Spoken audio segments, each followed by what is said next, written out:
Okay, hello. Um, so I made a mistake. There was only three parts, not four. Three. Except this part has a lot of tricky terminology and requires some experience. But I'll explain it and you can pick it up as you go along.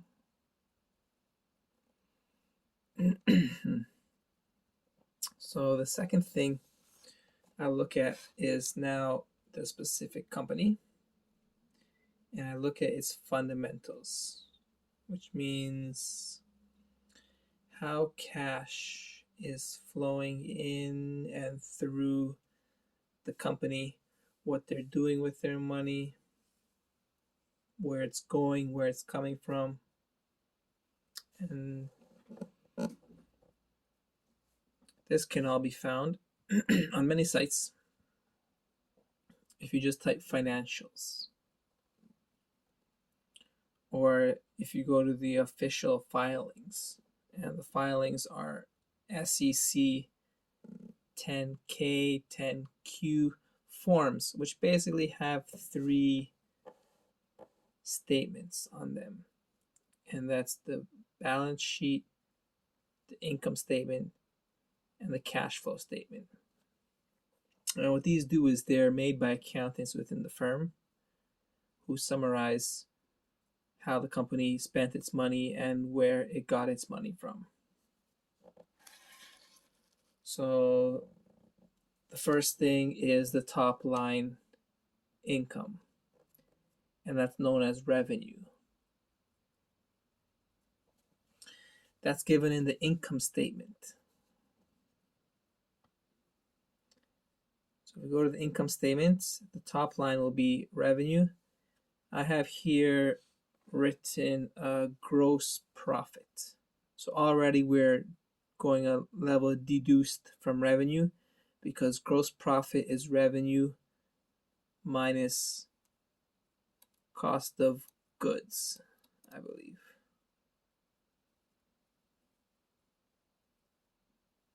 So you start with the top line revenue, and then you subtract the cost of goods, so you can break that down and see how much it costs to produce those goods. Then you have operating expenses, which are your selling, general, administrative expenses.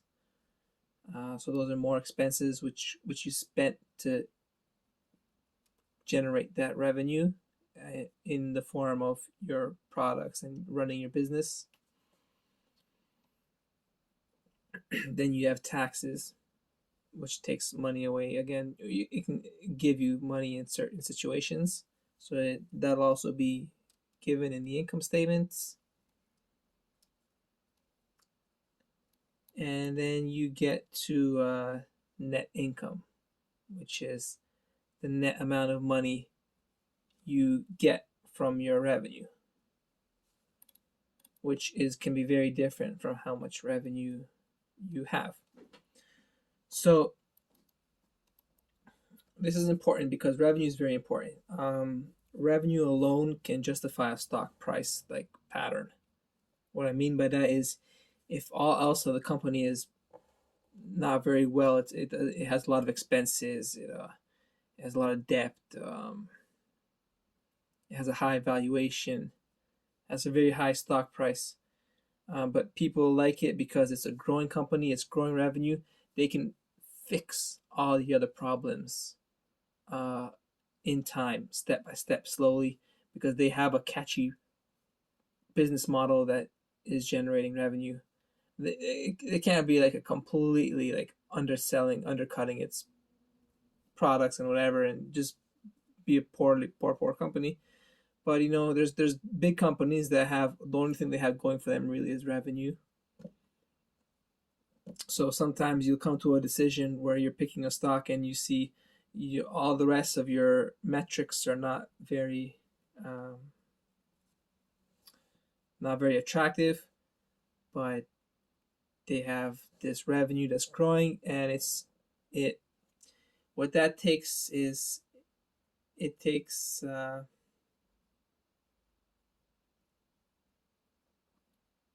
we'll get to that part.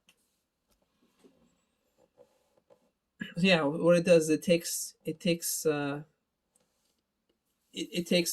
investment thesis that investors are pleased with this revenue model, that they're willing to go forth and keep purchasing the stock and drive up the price nice and steady for years at a time, and sustain those high levels and high valuations just basically on the fact of revenue alone.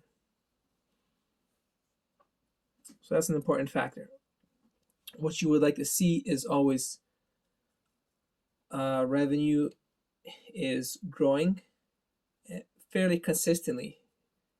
You don't want to see revenue growing like 10%, 10%, and then 80%, and then 10%, 10%. Like what happened, So you like to see a nice little 25% growth each time, maybe 30%. 25% and 30% is a good number. 50% and 80% are for these fast growth companies. Those numbers are usually not sustainable for that long, but in the short term they can be sustainable. Low revenue growth is like 5%, 6% year by year. These are year by year. Quarter by quarter shouldn't vary too much, but year by year. So 5%, 6%, that's low revenue growth. But like I look for 20%, 25%, 30%. More than that's fine. Like 40% is good, 50% is good, but something nice and steady around 20, 25%.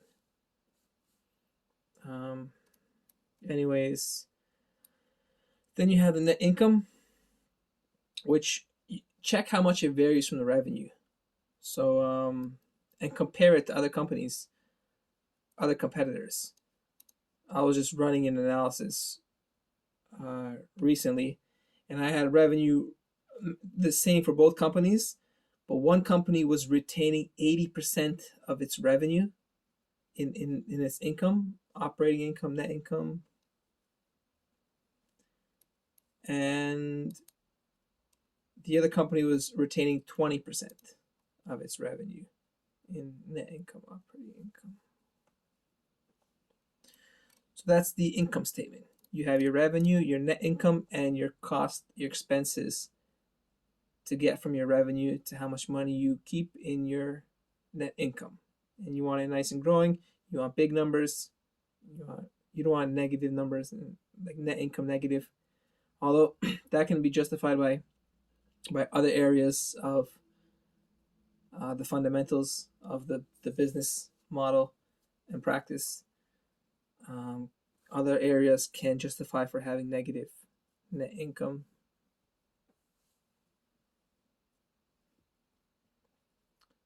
So like when you're doing your analysis of these statements, you're not going to find perfect everything. And if you do find perfect everything, the stock price is going to be out of this world. So it's still not going to be perfect. It's still going to be way inflated. So you're never going to find perfect anything. But you got to find a balance of the most profitable things and whether they offset negative factors of the company, or whether the negative factors really are causing you stress and annoying you and worrying you. Then you might not want to make that investment decision. You may not want to make a place of trade. But if you have enough positive factors and nothing holding you back from seeing it as a quality investment, then you can have rest easy that you're making a sound decision.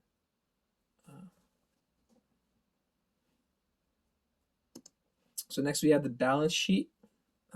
This to me is the least important one. Depending on the type of company, what it does is it looks at debt and assets and liabilities. So how much money you have to pay your debt and how much debt you have to pay. So an asset is something that you can use that you own, that you can use to pay your debt, and a liability is something you have to pay, either an account payable or debt, dividends payable, whatever. So basically more assets than liabilities, especially current assets than current liabilities is good. You know, as long as it's not completely out of hand with liabilities to assets. And you compare these. You know, there's no absolute truths. You just compare them to its competitor. Um, you compare it to other companies. You say, wow, this one has, very liquid, a lot of assets, can meet its obligations very easily, and that's your easy. And not much more to say about that statement. And the third one is the cash flow statement. And it's kind of like an income statement, but it's the really bottomest level. After everything has been taken away, subtracted, here you have like investments made, buying new factories, repairing equipment, depreciation. Is depreciation here?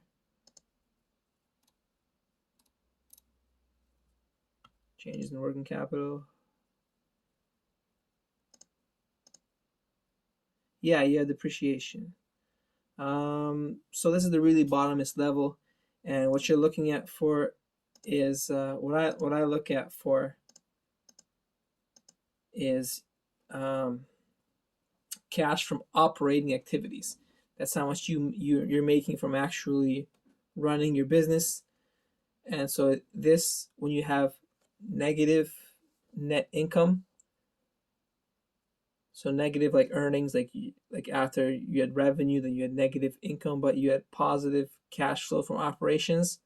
That means you were actually generating cash from the business. And the free cash flow. The free cash flow is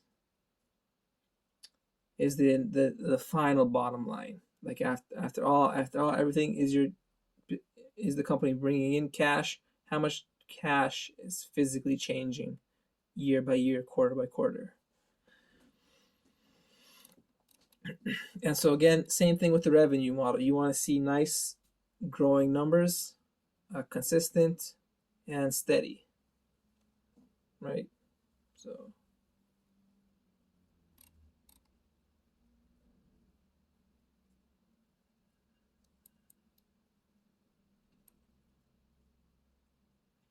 and in all of these statements, you look for like a big number that pops up, and you can look at the breakdown of that big number and see what's the big item.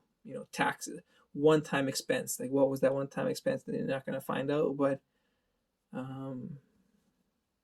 taxes. One year taxes were very high.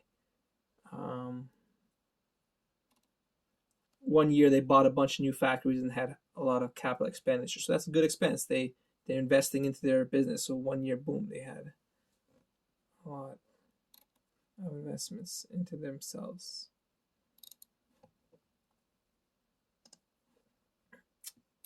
And then, so that was a lot. That was like, there was a lot of terms there. You have three statements: income statement, balance sheet, and cash flow, and that's going to be released every quarter, every year by the company themselves. You can find that in the SEC filings on the company website, or on your whichever website you use to do your research on. You type in the financials, the filings, and it's going to come up with these numbers, with these breakdowns. You can scroll in, you can zoom, you can like expand, minimize. I have little bar graphs on mine that show growth and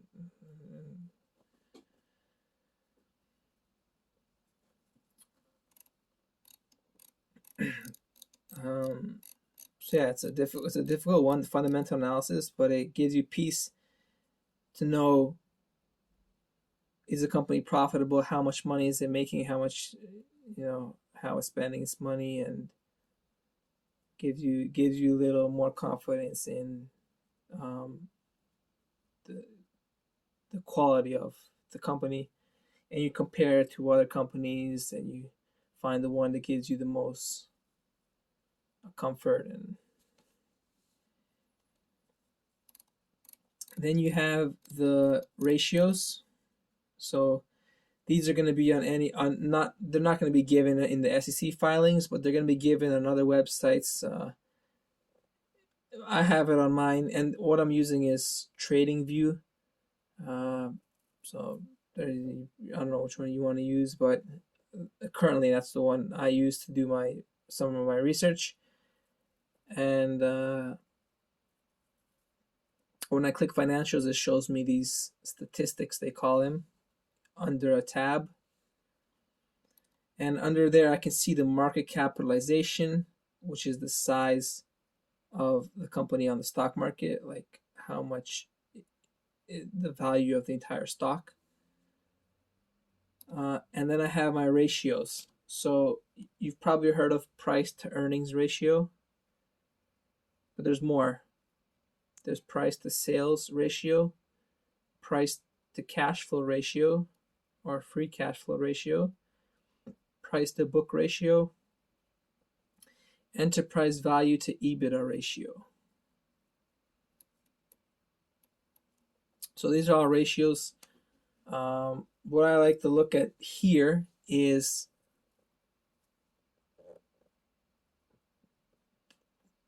I look like, okay, so two ways. I like to look at them just going down. So like they were going up and now they're going down. So that means, but on the long term they're going up, but temporarily going down. So it's not at its peak. So it's not going to get an exhaustion and drop down a bit. It's already dropped down, and long term going up. So it's like a good time to get in and go up. So I look for these ratios, valuation ratios, to not be at the all times high, but be down. Then I look at if the valuations ratios are growing but steadily. So they're growing like this, and the stock price is going like this. So you have a nice steady stock price, and the valuation ratios that are going up nice steadily. Then you're buying at an all-time at a high point in the valuation ratios, but the stock price is justifying it's going in nice at high levels, and revenue is climbing nice and steady. Then that's is justified because revenue and stock price are going in a nice smooth fashion. Then buying at a valuation ratio that's high is justified. Then you have these valuation ratios that are like in the thousands. This should be around like 30, 40, 20, 10, 20, 30, 40, 50, 70. But if they're like 900, 1,000, a lot of time that's for new companies that are just like just coming into the world, and they're probably good companies. That's why they have those high ratios. But people can get scared of them. I don't pay too much factor to if it's like 900, but the rest of the company is sound. Then that valuation ratio can be justified.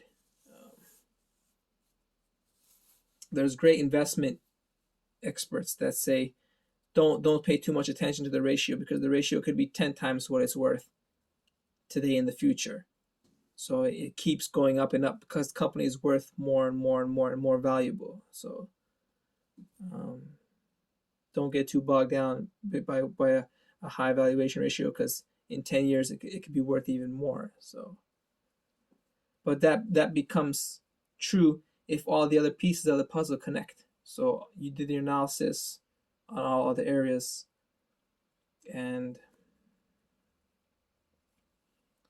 you have a solid company, solid stock chart, which we're going to get into in the next video, is the stock chart.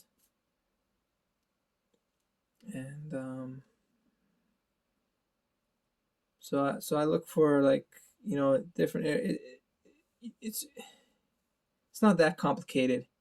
You look for these three statements, and you look for numbers that have a nice smooth pattern to them, that make sense, that aren't negative, that are positive, and where they offset each other. And then you match that with the ratios, the valuation ratios. And the valuation ratios, you can deduce what they mean. For example, price to earnings ratio, you can look at the price on the stock chart, we'll get into next, compared to how much net income the company is making. I like to use enterprise value to EBITDA ratio. That's a nice one. That one's usually not inflated, like. And then you have more ratios like return on assets, return on equity. Those are a return on invested capital. So those are good numbers. If you have like numbers in the 20s and the 30s, that's an absolute number. So 20s, 30s is good. You can compare it to another company, but it's not the most important metric. But return on equity, return on assets, and it's usually going to be one that's in the 30s. The other one can be like 6, because it depends on the type of company that they're structured, what kind of company they are. They sell equipment, they handle money,